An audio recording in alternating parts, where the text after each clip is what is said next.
All right, so here's a few news articles. So the Danish tax portal, they did a variety of hilarious bad things. They made an ID number, but it was made out of your birthday, followed by other personal information in the number. Then they put it in the URL field of the link, so it got cached and stuck in logs. Then they had public logs. And this went on for 5 years before anybody noticed. So everybody's ID number and birthday and everything was publicly available for all that time. So a bunch of things went wrong here. Your ID number should never be constructed from PII and reversible, and it should never be put up here in the URL. It should be in a post, in a database, things like that. So it's a pretty good list of poor practices. So this is pretty fun. There are email clients that people put on their phones, and the terms of service tell you they're going to be scanning your email and sending the data to third party to target ads and selling the data, which is of course what Google does. And Microsoft is proud of not doing it. But anyway, they say a bunch of people have this, and they have been tracking down and finding out that they're sending your emails up to third party trackers, which is pretty much true of everything you use. Everything you use is sell your data to other people to make money, including the DMV. So it is just coming out now in a variety of scandals as people begin to realize that they hadn't really realized that everyone's doing that and what a bad idea it is. But anyway, all right. I think I'm in the wrong tab here. Yeah, the iPhone projects are totally not working. I have like 4 new iPhones and I can't jailbreak any of them. This jailbreak doesn't seem to actually work in practice. So I'm in contact with the developer to try to find out what's wrong. I got another phone and tried it and it just won't work. So I'll let you know if I figure out how to actually jailbreak any phones. Can I turn on screen? Oh, it's not on? Oh, thanks for telling me. Good. You got to tell me these things. Good. All right. Anyway, so this is, again, we did this to the Russians about 6 months ago. Now they've charged 4 Chinese military officers over hacking Equifax. Last time, a famous ex-NSA security guy was complaining about this. How can you charge foreign military on duty for obeying their orders? It's bizarre. And anyway, I guess it's anyway. So now we are making indictments against individual people who are in foreign military for attacking us. I don't understand what the point of this is at all, but this seems to be the modern way Americans are doing it. I wonder if there's just some dumb idea Trump has that nobody can say no to.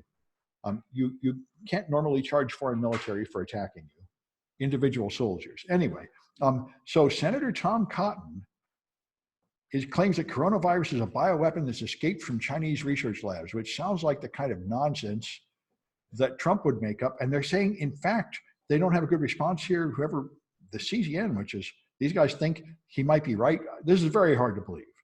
I mean, I don't know, man. Very hard for me to take this seriously. I know the Russians have been spreading disinformation that it was an American bioweapon that got loose. And this is a clear science fiction that will get traction, but I would need to see some evidence before I'd believe a thing like that. What's that? I was saying the same thing last week. Yeah, that was the Russians. The Russians said it about the Americans last week. Now, yeah, it's certainly something else spread. So this guy ran one of the famous bulletproof hosting sites. Eric Mark, heard about this one, Freedom, I forget, Freedom Hosting. Yeah, Freedom Hosting was famous. Freedom Hosting was where you ran all the rotten stuff that anybody would take down. And it ran behind Tor, of course, and they caught him. And the FBI has kind of made it clear how they caught them. They haven't explicitly answered defense attorneys explaining how they caught them, but they found an exploit in old versions of Firefox and infected people's machines, which is how they did it with pedophiles. But these guys who write this article are very, very angry and claim that these people need to explain exactly how they technically did it if they're going to use it in court. And the FBI, of course, does not want to do that because they don't want to leak exactly how they do it. But the defense lawyers say, how are they supposed to evaluate the quality of the data if they can't know exactly how you got it? So there's a battle going back and forth there. And this is why we have really weird things like parallel construction. The NSA will use wiretaps that are only legal against foreigners, and then they will find out information about citizens, and they will tell it to the FBI, who then prosecutes the citizens and goes to court, but they can't use that evidence. So they make this thing called a parallel reconstruction, where they pretend there was an informant that told them who didn't exist, and they present this fictional narrative to the judge and jury, a lie about how they got the data without having to admit they got it from the NSA. And this is being used in court, and somehow this is holding up. It all sounds fantastically illegal to me, but that's what we're currently doing. Anyway, so this is some pushback from defense lawyers saying you really shouldn't be lying. This sounds awesome. They have built a smartphone which shines lasers through your cornea onto your retina and draws the picture on your retina. So it's always in focus. It sounds great. What could go wrong? and they say it really looks great. It makes these cute little pictures up in the corner and you can totally see them, and it's awesome and wonderful, and it's what Google Glass always should have been, and it doesn't even look very ugly or anything. So there it is. So the author testing out smart glasses. They do look sort of horrible. Anyway, so anyway, these aren't. On your cornea? Yeah, right on your retina. So it makes an image right on your retina, so it's with a laser, so it's always right in focus. With the lasers? Yeah. What if you want to like see something else? If you look away, it goes out of your field of vision and you don't see it anymore. So you say you have to look straight ahead to see it, and you look aside, then it won't see it. So it shines lasers directly into your eye to put the picture in your eye. It does not project it from a screen or something. Yeah. So what would happen? I'm asking for a friend. What if this person had like nice guidance, so their eyes could move back and forth? Oh yeah. Outside of their control, would it like not work then? Probably not, I would think. Although you could probably like synchronize it with the movement so it gives a brief flash. I don't know. Or you could update it. Anyway, I thought it was wonderful. This is the one step away from the brain implant, which is what I want, the Google brain implant. Anyway, so yeah. I mean, then you have a total computer access all the time. It'll be awesome. Of course, then you'll have ads all the time coming into your brain, and you'll have Google hacking you and stuff, and changing your thought pattern when you think politically incorrect thoughts. It could save the world, right? You no longer think improper thoughts. The government would come down, oh no, stop thinking bad thoughts. Think good thoughts instead. Anyway, whatever is approved by the government. What else would it be? How could you question this? Anyway, I wonder if I ever started recording. You sound like Trump now. I did, good, all right. Sound like who? You sound like Trump. Oh yes, well, there you go. Well, how could you possibly sound like anyone better than that? Anyway, so I would like to make this big. There we are. So we're down to asset security. And so here's the topics. This is classifying data and destroying data and determining who's in charge of controlling data, classic CISSP stuff. So you have to label your data because different types of data needs to be handled differently. In the government, you have confidential, secret, top secret, and unclassified. For official use only, things like that. In the private sector, you have things like proprietary and internal use only. So then in the military, you got sensitive compartmented information, and this hit the press when the Republicans stormed the SCIF. This was one of the theatrical activities during the impeachment trial. They had a hearing in the SCIF with half Democrats and half Republicans, and the other Republicans decided to pretend that there were no Republicans in there and storm in with their cell phones and their sandwiches and go in the SCIF where they weren't allowed to go. Anyway, you have these special places where they don't let any cell phones in, so you can have top secret information discussed there, and that's compartmented information. And the point is, this is not only classified top secret, but also need to know. These are called horizontal and vertical controls. So first you be cleared for top secret, and then you also have a certain area of concern, like you're concerned with, say, the Mideast, but not China. So you're only allowed to know things of that topic. That's the need to know. Anyway, so that clearance is your formal declaration of whether you're up to that level of being trusted. And the big issue here is things like drug or alcohol or debt problems where you can be blackmailed. And that's what your top secret clearance is checking to make sure that you don't have any of those problems to an unacceptable extent. One thing that has always bothered me is that being unfaithful to your wife and having a mistress is considered perfectly fine. That would seem to me like a risk, but the only thing they care about is whether you have a foreign mistress. If you're cheating on your wife with an American, it's fine. But I would like to see that change someday, but I grew up Puritan, and I guess the military culture is different. Anyway, so with a foreign one, there's always like the risk of a foreign entity. Maybe, but I mean, one of the top general in charge of our war in Iraq got fired like 4 times in a row, 4 different generals, and one of them was because he was sleeping with a reporter and leaking secrets to her, an American reporter. I would think personally, cheating on your wife should exempt you from top secret clearance. It just seems like a clearly rotten thing that makes you blackmailable and controllable and untrustworthy. You're betraying a promise you made. Why are they trusting you with top secret information if you cheat on your wife? But They don't think that way. Somehow they think that doesn't count. Anyway. What's that? Yeah, Petraeus. Yeah, there were a bunch of them. Anyway, so formal access approval is access to apply to access certain objects, and this will say what you do if it leaks. And then, like I say, there's need to know. So what's commonly done is the clearance is enforced, and the need to know is sort of informal. People are not supposed to learn things outside their area. Anyway, then you got sensitive information, and you have to label the information. You have to label the computers it's on, the media it's on, and then you have to consider handling it, storing it, and retaining it, how you're going to control it. So the way this is done at an administrative level is with ownership. Owners are people responsible for taking care of something, not necessarily for doing all the work, but for making sure the work is done right, like a manager. So you have business or mission owners. These are the senior management. They have something like an information security program. We will protect our data so customers are safe and so our employees don't have their sensitive data leak or something. That's some general statement like that. And they're responsible for making sure that happens by supervising all the staff underneath them who do all the work and making sure they did that work right. I'm amazed how often people try to weasel away by blaming the people under them. Equifax did this. They didn't put a patch on the servers. They got hacked. And then they said, the senior executive said, well, it was that custodian that didn't put the patch on. And you can't do that. You're the supervisor. You hired that idiot. You should have supervised them. If the people below you do rotten things, that doesn't mean you're not responsible. You're still responsible. And I just heard the ambassador to the UK of China do this. They said, what about when you tried to conceal the coronavirus and jailed the people and made him take back his statement, the guy that first found it? And he said, oh, that was the local officials. That wasn't the government. And you know, it's the same kind of thing. Wait a minute, is the government in charge or not? You're responsible for what the lower government people do. If you're the top government, you can't say, oh, that was what they did and we didn't. We're therefore not responsible for them. They're like out of my control. But anyway, this is a very common way to deflect blame. But in a proper company, this doesn't work. And I think in court, this will not work. Upper management is responsible for what really happens at the company. Anyway, so that's the game here. So your data owners own the information, and they are therefore responsible for making sure that the data is properly protected. And so they have custodians who actually do the work. The owner is responsible for making sure the work gets done.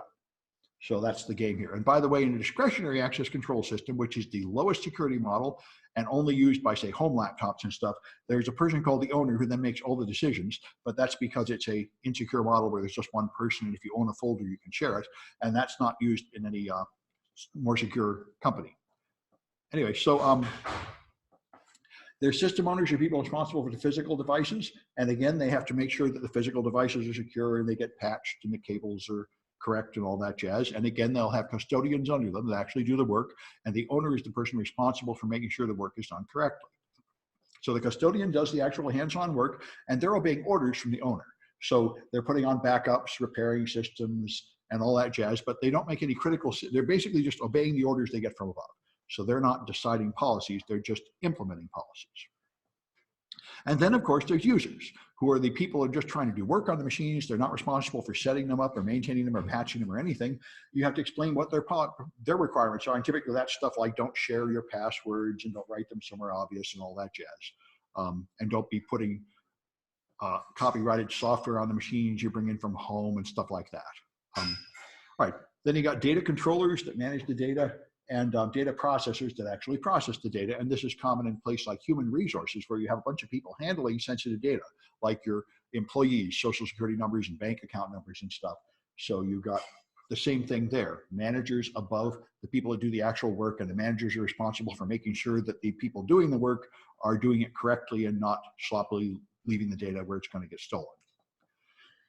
So one thing that many people have learned over the last decade is that you should stop collecting so much data. There was a time maybe 15 years ago when every company would just make you fill out a form every time you buy something and send this information back to the company and just make you fill out your address on everything.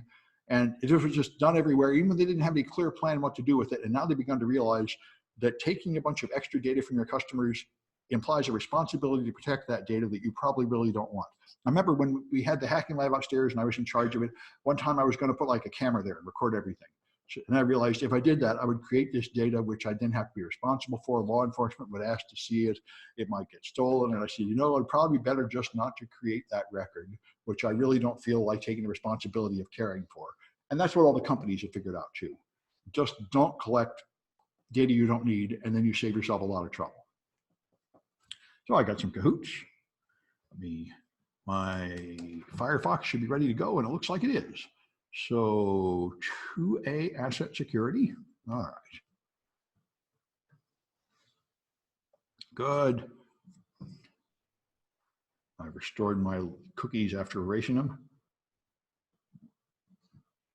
And now I learned how to use JavaScript to delete my cookies one by one the way I should have before, so I feel much better about it. Anyway, so why is there no music? Aha, there comes the music.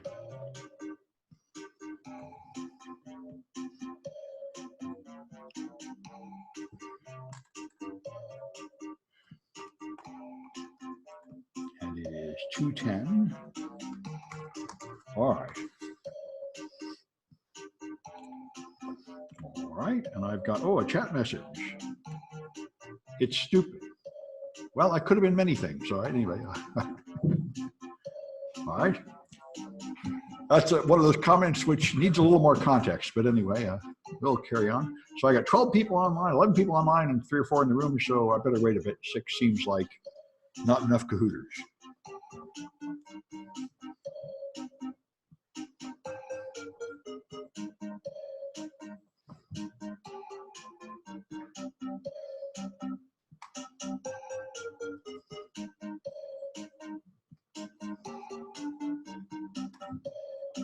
All right.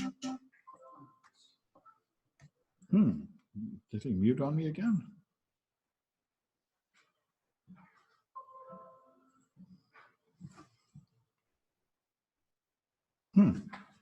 That's strange. The music vanishes. Anyway, people are still coming in. I wonder if I'm hitting a key somewhere that gets rid of the music.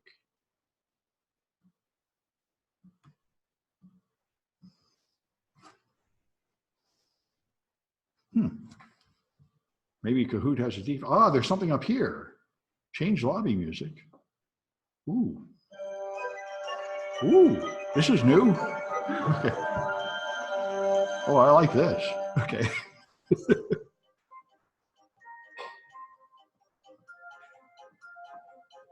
All right, I'll give it a few more seconds. I think we got all the people we're going to get. Oh, okay, maybe not.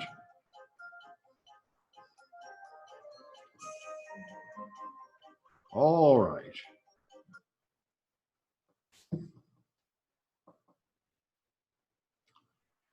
All right, so who puts on security patches?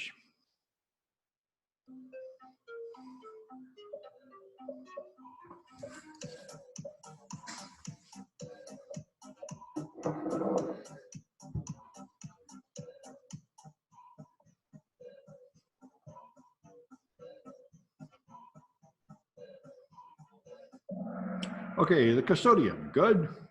All right, and I saw a chat message come in. Let me check. Sounds like some Willy Wonka music. Yes, it does. Yeah. Anyway, so, all right. All right. What kind of data requires need to know in addition to clearance?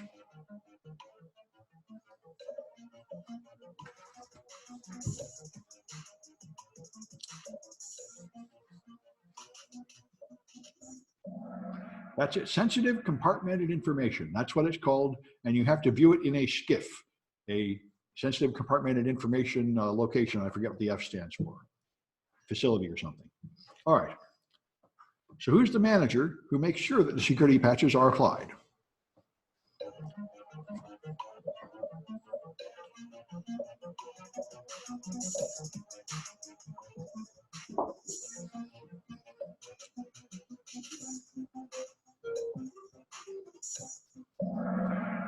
All right, the data owner. I might have thought a system owner, but they're apparently listed in the book as data owner. I should mention, by the way, that the whole point of the CISSP is the test is manifestly unfair and abusive.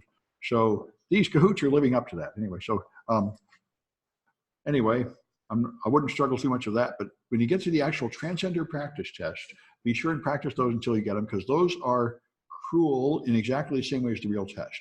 My Cahoots are cruel only through sloppiness, but the real test is cruel in a special, weird way. So where are HR people typically?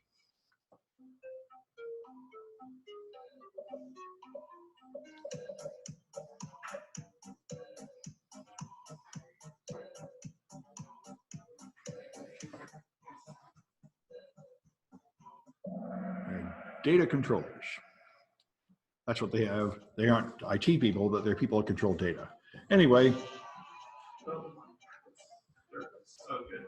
Paul. Now, B. Fultz is a real name. I know that. And Erica looks like a real name too. So there's only one. Paul will have to tell me who they are if they want points. Is that you? Okay, good. Oh, that's right. Then it's Paul. So I'm not even a real name. Wait, what's going on here? Go away. All right. Good. So Paul. Oh, I know who you are. Good. So you want our real names? That's enough. I got it now. But just my grader will need a real name or it's hard to give you points, but I got a real name. All right, so yours was pretty close. It was like initials. That's not bad. A lot better than like hubcap, which I get sometimes. So, all right, fit slide. Okay, so maybe I'll try to make it big and see what that looks. So you got data remnants is the data that's left over after you have attempted to erase something. And as we all should know, that is very common. Your hard drive has leftover data, your copier has leftover data, everything does, your phones. So memory, RAM, the old rule was RAM forgets as soon as the power goes off, but that turns out not to be exactly true. RAM remembers for a few seconds, and if you cool it, it'll remember for maybe a half hour. So, but normally that means that the RAM doesn't have any data in it.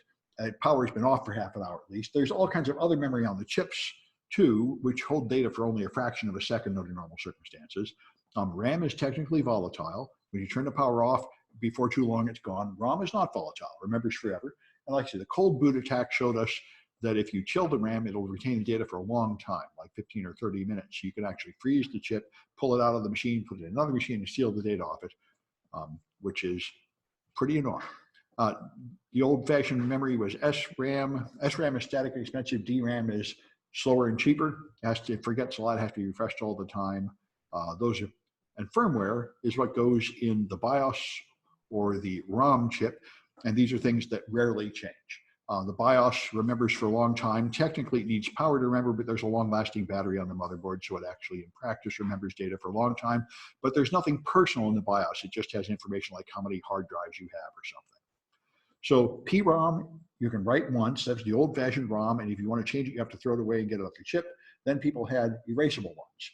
Field programmable. EEPROM you erase with ultraviolet light, and then EEPROM you erase with a high electric voltage. So these are what's used by modern ones. And then we have flash memory, it's like the thumb drives you all have, we've gotten used to, which you can erase easily and rewrite on over and over and over.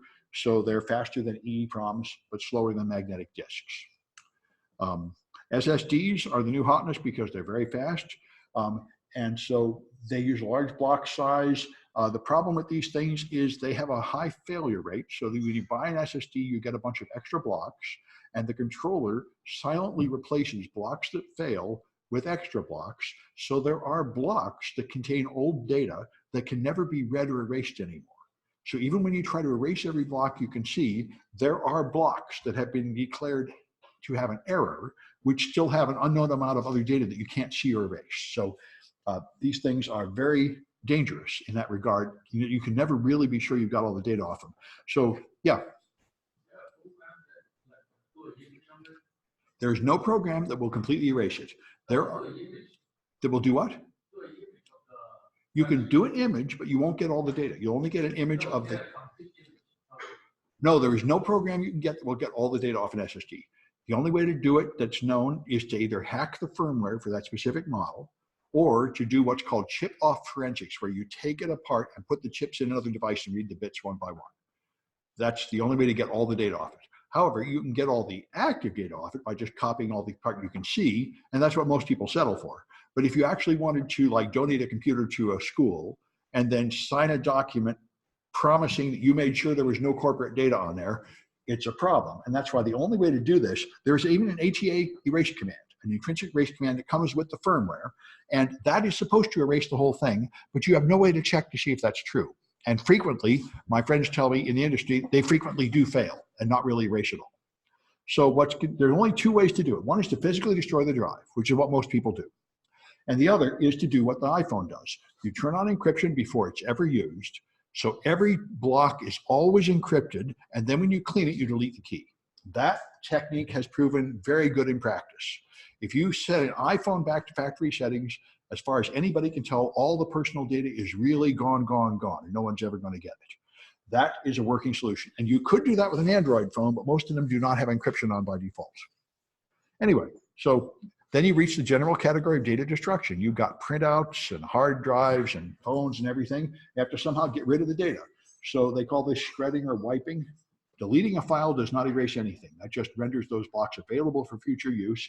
You have to actually write over them. Degaussing is one old technique where you take a strong magnet and erase like a magnetic tape or a floppy. The problem with that is you don't have any way to prove your magnet was strong enough.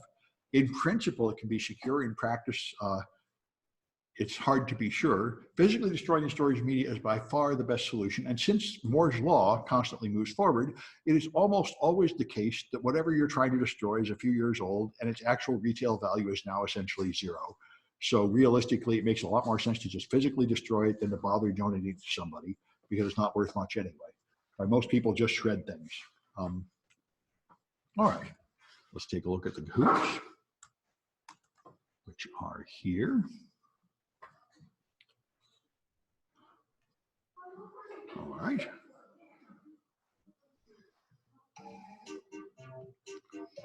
Well, we don't have to hear this music. Let's see what else we can have. Jungle. Yeah, there we go. I think this is new.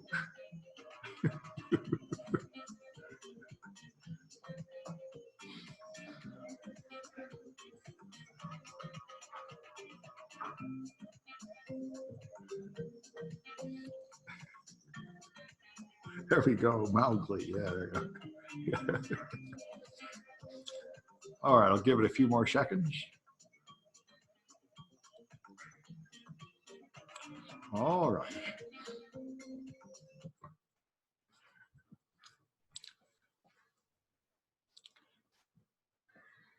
So, which one can be written only once?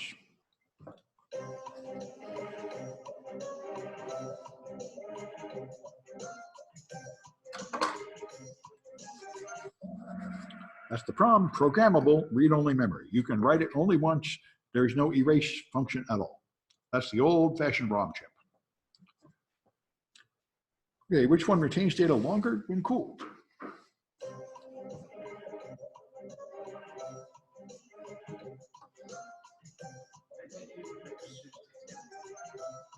Well, this now, technically, from a physical point of view, these are technically correct answers, but this is the one that actually holds data that matters. And this is very much in the spirit of the CISSP, where it is not a technical test where there's a right answer and the others are wrong. There is one answer that is more reasonable in practice, and that's all you get. So this is the kind of cruelty you need to get used to. And it gets even worse than this, where like they're all wrong, but one is you choose the least stupid of the stupid answers. Anyway, so RAM is the one that in fact retains data that matters in a practical thing to worry about. These other things technically retain data longer when cooled, but it doesn't matter. Anyway, all right. Which device performs garbage collection? I didn't mention it, but it was on the slides.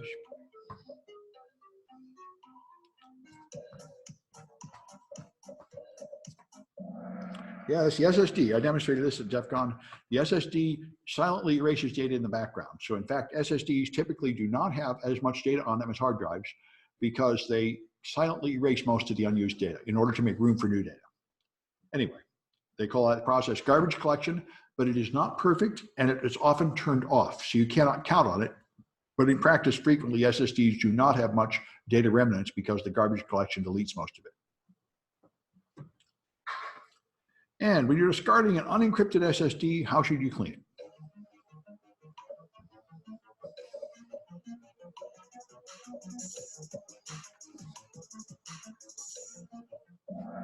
Physically destroying it is the only way to be sure. Any computer program, you can't really be sure it got it all. And it most likely did not get it all. All right. So, hello. I don't think that's a real name, just at a guess. I don't think that's a real name either. And I don't think that's a real name either. All right. I use that port. Use what? I use that port. Oh, 444. Oh, that's true. If people figure out how to control that, that would be more awesome. I see a chat message. Someone might be coming out of the closet here. Okay, Abdul. All right, good. And look for the bare necessities. Ed. Ed is Mowgli then?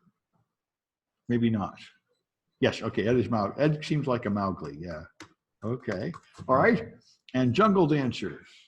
You're Jungle Dancer. Okay, that's what makes complete sense. Yes, you'd be my choice for most likely to be Jungle Dancer.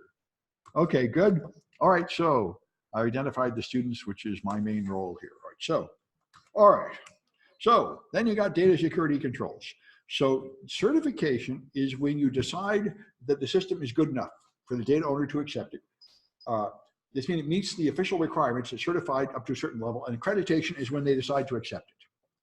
So there's different standards out there like PCI, Payment Card Industry Data Security Standard, Octave from Carnegie Mellon, the ISO 27000, the international standard that's very expensive. These are, you might meet one of these standards and then you'd be certified, just like a student who passes a certification test. You now meet the standard. That doesn't necessarily mean that the company will accept you in one place. It just means you meet the standard. Accreditation is when they decide that in fact you're good enough for us, which might require something more than just meeting the official standard. COBIT is the ISACA one, and ITIL is another one, Framework for IT Service Management. Anyway, the reason why there might be a difference between certification and accreditation is because the certification is just a generic standard like PCI for the whole world, but in reality, you aren't exactly equal to other companies. So scoping is where only part of the standard applies to you. Like if you don't use any wireless network, then all the wireless rules are out of scope and they don't matter. And then there's tailoring, which is where you get to adjust it because you can claim, this is what you do when you get PCI certification or any others. You say, well, I didn't do that, but I did something else, which means either that I've accomplished the same thing or that problem wouldn't hurt me. Somehow this is where you make an argument, sort of like in court. You argue that what you've done is good enough to pass. And that's tailoring. So anyway, the goal here is to protect data in motion and at rest. And I see a chat message coming in. Is tailoring like compensating controls? Well, tailoring could include compensating controls. Tailoring is just like for clothes. It's adjusting the rules as needed to fit your company. And hopefully not just breaking them, but making an argument that they have to be interpreted in the context of your company. This is something I often talk about students that when they run vulnerability scanners, it'll tell you have a SQL injection, but if you actually look at the company's website, it'll turn out that goes to a database that doesn't have anything important. So even though technically there's a flaw, in fact, it's not a risk. And that's what tailoring should be, is evaluating what really matters at your company and not just the letter of the law. Anyway, so you got to protect data at rest. So that even if physical security is breached and someone's able to steal data, they won't be able to get in, for example, your backups and mobile media that are being carried around. So whole disk encryption is recommended for removable hard drives anyway. And if you have encrypted backups and somebody steals them, that's not a breach and you don't have to report it because they presumably don't have the key and therefore you didn't really lose the data. You just lost the physical medium and that's not a problem. Not anything like a real data breach. By the way, I've been heard from a government bank info security podcast, which is very good. They said in the last 3 months, ransomware groups have begun dumping data if you don't pay the ransom. So this has reinforced the belief. People used to believe that if you got ransomware, you did not have to report it as a breach. But they said, in fact, they checked with their lawyers and they said all along, you do have to report ransomware as a breach. And especially now you really have to, because now the ransomware gangs have begun dumping out the data to make you pay the ransom. So in principle, if they got in to install ransomware, they could have stolen the data. And it is very clear that some of them are really doing that. So they say you do have to report ransomware as a breach now, which is an issue I think a lot of people don't believe. For example, you can go as far as Uber, who got ransomware and then paid the ransom and then called it a bug bounty and tried not to report it to anybody. And that argument did not hold up in court, like many things Uber did. Uber was proud of flying fast and loose and breaking the law and hoping to get away with stuff. But that was one of the many things under CNIT that Uber did that eventually they had to sort of straighten up and fly right. Anyway, So you got to store your backup off-site, of course, in case the building burns down. So you have to have some kind of transportation. And of course, you should be using an official company like Iron Mountain that will show up in like an armored truck and move it in some secure way. If you just give it to some low-paid employee to stick in their closet, that's not as good an idea. And then there's data in motion. Your data moving through networks should be protected. So you should have some kind of end-to-end encryption, like an IPsec VPN or one of the others, where it's encrypted. So if anybody in the middle copies the packets, they just have gibberish they can't get into. All right, 2C, I think this might be the end of it. Yeah, this stuff goes pretty fast in this class. All right, there we go. Well, we get to see more of this music. Let's see now. I see a chat message, but first I need to choose different music. Just go. What's that? You have your priorities straight. I do. I thank you. I appreciate that. So, is the topic one for the presentation or the paper? Typically you can use the same topic for both, but it could be two topics. That would be all right too. It's a good question. You guys should email in your topics by today, or it'll be late. So email them into where the homework goes. Just the title of your topic. You don't have to write everything, but you should choose your topic.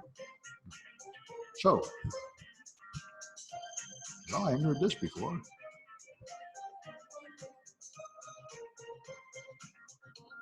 It's like steel drums.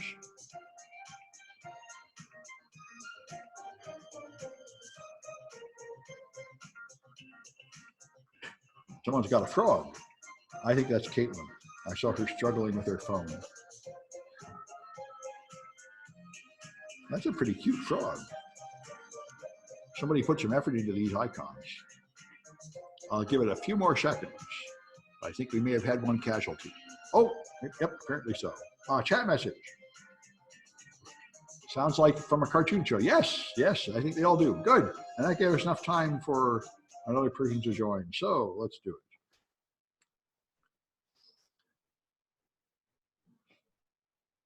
So which one comes from ISACA?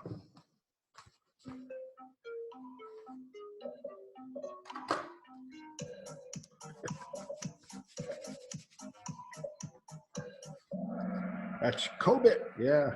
All right. Had a whole class about it last semester. All right. So which process determines what portions of a standard the organization will use?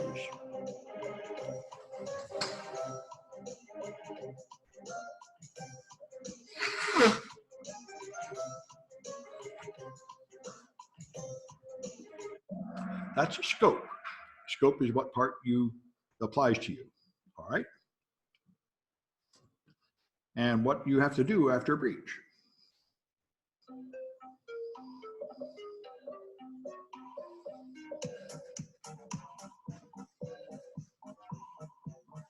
You have to notify an ever-increasing number of people. Originally, it was only California residents. Now I think it's all the US residents and all the European residents. Just a whole bunch of things you have to do after a breach.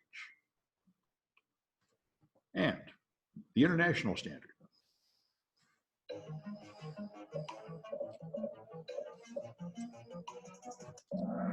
Good. ISO 27000. Good. All right, let's see what we've got here. Hello. Okay, that's an identified person. Vu, I think that's a real name. And that is who I know who that is. That's Jungle Dancer. That's right. Yes, there you go. That's the way it should be. All right. So I'll just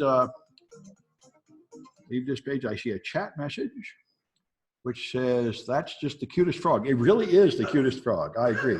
Anyway, so let me just, in case people didn't get it. So here we are at Asset Security, no class next week. And in 2 weeks, you come back and some people will do presentations early to get extra credit. All the rest of you should plan to do your presentation on the 2nd. And the people who are late can do it late, but they'll lose some points. So you should choose a topic by today. Just email in the topic, just a few words is enough. And then you have 2 weeks to prepare a presentation, or 3, and then a paper is due after that. And the presentation and a paper can be on the same topic if you like. The presentations are 4 minutes long, so we can fit quite a few in a class. And If you want to be sure to get in, you can let me know in advance like a couple students did. But I'm expecting a few people to be early and a whole bunch of people to be on time, and then some people will be late. And if we end up with too many students, then I may extend the presentation time as needed. We'll see how many people are actually ready. Good night. Okay, good. Well, I guess I'm going to stop the recording and I'll stop the share a few minutes later to see if there are any more questions coming in. Can I send the presentation by YouTube video? Yes, you can. You can do it live by Zoom, or you can record it as a video, or you can do it live in class. Any of those are fine. I had a student, by the way, last semester who got a job as an official spokesman and made a TV commercial. You can do that too. That would be awesome. Then he said, will this count? And I said, yeah, that'll count. So that's another option.